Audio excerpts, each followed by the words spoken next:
नाज़रीन, कल बड़ी मजे की खबर देखने को मिली है कि असदुद्दीन ओवैसी ने वसीम रज़वी मलऊन पर, शैतान रज़वी पर केस कर दिया है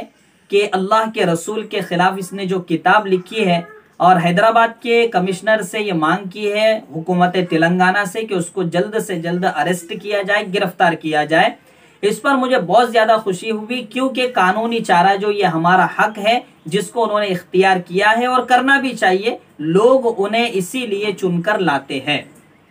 लेकिन मैंने कुछ वीडियोस उन लोगों की भी देखी जो असद ओवैसी साहब के इस कदम पर बहुत ज्यादा खुशियां मना रहे, और मनाना भी चाहिए।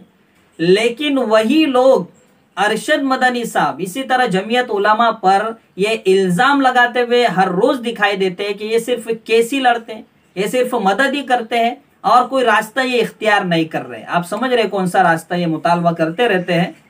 लेकिन असद ओवैसी के इस कदम पर खुशियां मना रहे। तो यानी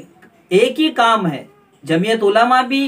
कानूनी चाराजोई करती है, असद ओवैसी ने भी कानूनी चाराजोई की है, लेकिन जमीयत पर ये लोग सवाल खड़े करते हैं और असद ओवैसी के कदम पर खुशी मना रहे हैं। तो इससे आप अंदाजा लगा सकते हो, जो आम लोग हैं मैं उन्हें समझाना चाहता हूं, ऐसे लोग समझने वाले नहीं है, क्योंकि ये तासुब, हसद, दुश्मनी में जमीयत के बोलते हैं और हमारे अकाबिरीन की दुश्मनी में बोलते हैं। तो इनको मैं समझाना भी नहीं चाहता हूं, ये समझने वाले भी नहीं है। आम लोग जो इनकी बातों में आकर कम से कम उनके जहन में सवाल खड़े होते हैं और जमीयत के ताल्लुक से बदगुमानी पैदा होती है, तो ऐसे लोगों को मैं कहना चाहता हूं कि इनके मक्कारी और चालाकियों को समझिए